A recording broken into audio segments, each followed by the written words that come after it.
দৌলতাবাদে গাড়ি উল্টে বিপত্তি, আহত দুই। নিয়ন্ত্রণ হারিয়ে রাস্তায় উল্টে যায় ডাম্পার, তাতেই চাঞ্চল্য ছড়ায় এলাকায়।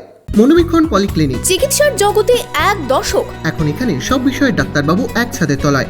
ফোন করুন 7477799515 এই নম্বরে। সাত সকালে বালি বোঝাই ডাম্পার উল্টে বিপত্তি। দৌলতাবাদ থানার মোড়ে রাস্তার পাশে উল্টে যায় ডাম্পারটি। গাড়িতেই আটকে পড়েন চালক ও খালাসি। স্থানীয়রা তাদের উদ্ধার করে। জানা গিয়েছে, বৃহস্পতিবার বহরমপুর জলঙ্গি রাজ্য সড়কে ডাম্পারটি জলঙ্গির দিকে যাচ্ছিল। দৌলতাবাদ থানার মোড়ে রাস্তার পাশে নতুন মাটি ভরাট ছিল, সেখানেই নিয়ন্ত্রণ হারিয়ে উল্টে যায় গাড়িটি। গাড়িটা আন্ডারলোড মাল ছিল, গাড়িটা ওই রাস্তা হেঁটে বেরিয়ে গেছে, মানে রানিংয়ে থাকতে পেছনে আমি নবীন ক্লাসে তাকাচ্ছি, মাটি ফাটছে, ফাটতে ফাটতে উনি রানিংয়ে পাল্টিয়ে গেছে, মাটি ফেটে। দৌলতাবাদ থানার মোড়, আমরা দুজন ছিল, ড্রাইভার খালাস না, আমাদের কোনো ক্ষয়ক্ষতি হয়নি। গাড়ি পাল্টিয়ে যাওয়ার ভিতরেই ছিলাম, লোকজন আসলো, আমরা ধরে বের করে নিলাম।